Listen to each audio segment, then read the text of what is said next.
दोस्तों आज की कहानी एक प्लेन की जो कि जमशेदपुर के डैम में क्रैश हो गया। आखिरकार इस प्लेन के साथ ऐसा क्या हुआ, चलिए जानते हैं हमारे इस वीडियो के जरिए। जमशेदपुर झारखंड 20 अगस्त 2024। कुछ वर्कर्स अपनी ईंटों का काम करके पास के एक डैम में नहाने चले गए।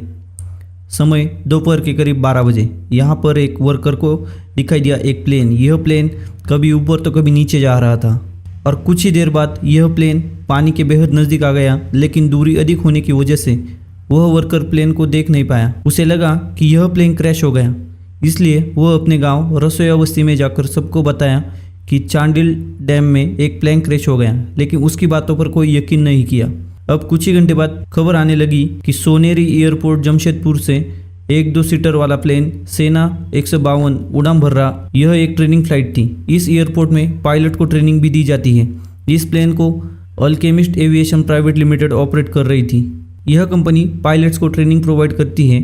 ऐसे ही ट्रेनिंग के लिए एक पायलट अपने स्टूडेंट पायलट के साथ उड़ान भर रहा था। उड़ान के करीब 10-12 मिनट तक सब कुछ ठीक था। प्लेन मजे से उड़ता गया। एटीसी भी इस प्लेन से संपर्क बनाए हुए थे, लेकिन उड़ान के ठीक 15 मिनट बाद सब कुछ बदल गया। सोनारी एटीसी का संपर्क प्लेन से टूट गया। एटीसी जब दोबारा प्लेन से संपर्क नहीं कर पाया तो उन्हें समझ में आ गया कि कुछ तो अनहोनी हो चुकी है।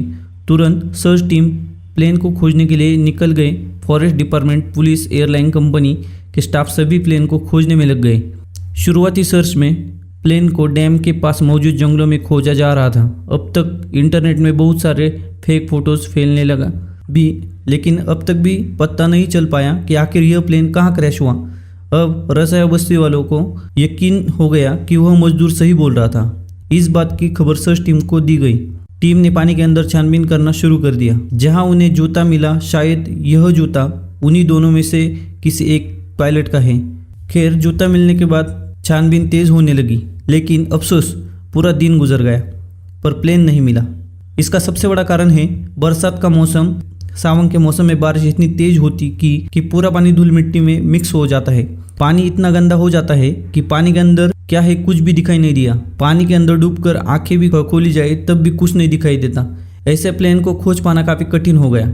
ऊपर से यह भी बताया जा रहा है कि इस डैम की गहराई 180 फीट तक हो सकती है। ऊपर से यहाँ का पानी भी स्थिर नहीं है और बहते पानी में क्रैश हुए प्लेन की लोकेशन भी चेंज हो सकती है। ऐसे में अगर कोई आई विटनेस होगा तो भी इस प्लेन को खोज पाना मुश्किल हो सकता है।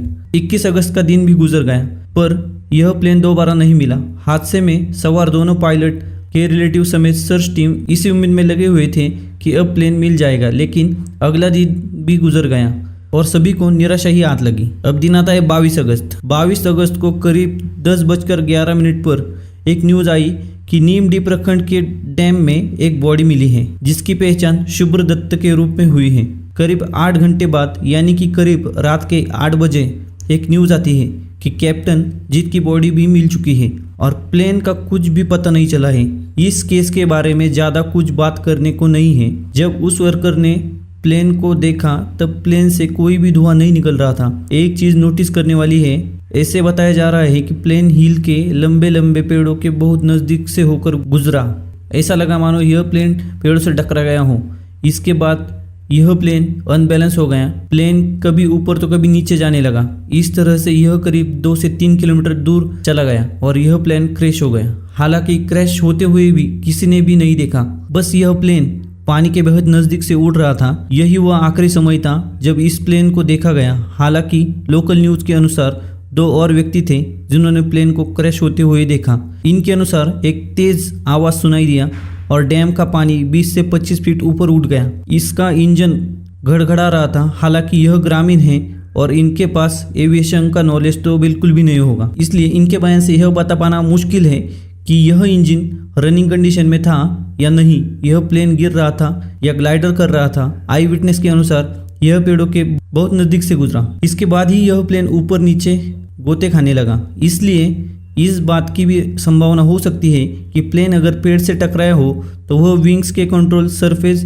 को डैमेज कर दिया हो, जिसकी मदद से प्लेन को कंट्रोल किया जाता है। बात करें इस एयरपोर्ट की तो यह एक छोटा सा डोमेस्टिक एयरपोर्ट है जिसे टाटा स्टील ऑन करती है और मुझे नहीं लगता यहाँ पर सेकेंडरी सर्विसेज, रडार या ADASV जैसे एडवांस टेक्नोलॉजी होगा जो प्लेन को एक्यूरेट लोकेशन बता सकता है। हालांकि अल्केस्ट एविएशन प्राइवेट लिमिटेड के अनुसार इस एयरपोर्ट में DVOR और पेपी नेविगेशन सिस्टम मौजूद हैं। DVOR यानी कि Doppler very high frequency omni range, यह और नेविगेशन सिस्टम से एडवांस है और एक्यूरेसी भी और से काफ़ी अधिक है और basically ground based navigation system होता है जिसे रनवे के आसपास भी इंस्टॉल किया जाता है। यह एंटीना हर एक डायरेक्शन में सिग्नल भेजता है।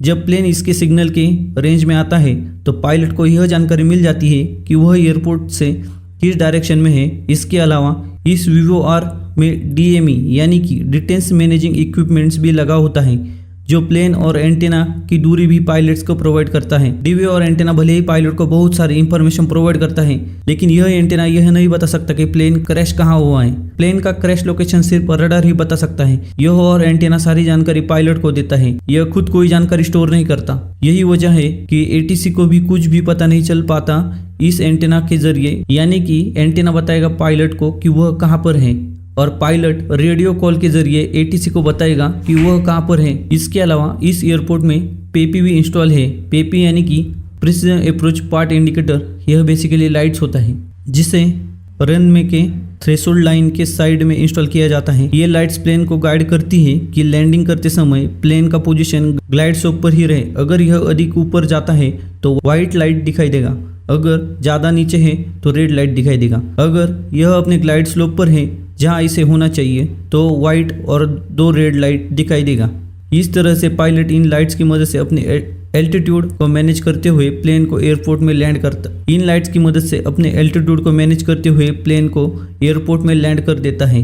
अल्केमिस्ट एविएशन के अनुसार यह 2 सिस्टम सोनारी एयरपोर्ट में मौजूद हैं। इसके अलावा प्लेन में ब्लैक बॉक्स भी होता है जिसमें 2 मुख्य कंपोनेंट्स होते हैं, कॉकपिट वॉइस रिकॉर्डर और फ्लैट डाटा रिकॉर्डर। ये क्रैश के बाद सिग्नल ट्रांसमिट करता है। इवन पानी के अंदर भी अब मुझे नहीं पता कि जो प्लेन क्रैश हुआ उसमें ब्लैक बॉक्स मौजूद था या नहीं, लेकिन अगर होता तो उसके सिग्नल को ट्रैक करने पर प्लेन को खोजा जा सकता था। खैर जो भी हो, हम यही प्रेरणा करेंगे कि जल्द से जल्द प्लेन का मलबा मिल जाए और हादसे में मारे गए दोनों पायलट की आत्मा को शांति मिले। इस केस पर मेरी नज़र बनी रहेगी। आगे जो भी कुछ भी अपडेट आएगा उसके बारे में भी आपको जानकारी दी जाएगी। तो मैं मिलता हूँ आपसे अगले वीडियो में। तब तक के लिए देखते रहिए और सीखते रहिए। जय हिंद। तो दोस्तों, आपको ये वीडियो कैसा लगा? अगर अच्छा लगा तो लाइक कर देना, अगर बुरा लगा तो डिसलाइक कर देना, लेकिन इस चैनल को सब्सक्राइब जरूर कर देना। मिलते हैं अगली वीडियो में, तब तक के लिए धन्यवाद।